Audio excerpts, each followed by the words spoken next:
کردم و این نیلوفر کلین و پشتومن یعنی با کانال ترجمه من تهیه کردم خوب اکنون تهیه میکنیم ضربات زردی و سفید رحمت کانال ارزنده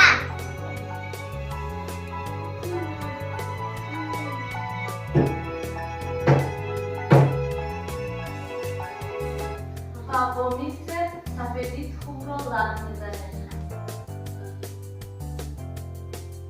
و اکنون به یک طرف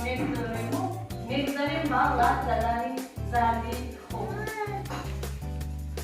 کانال ارزنده ویزف قبول زردی خوب رو لط زده مورم خالی میپزه و باید باز دو خورده ویدیو ما رو درک کنید با که از حدی بعد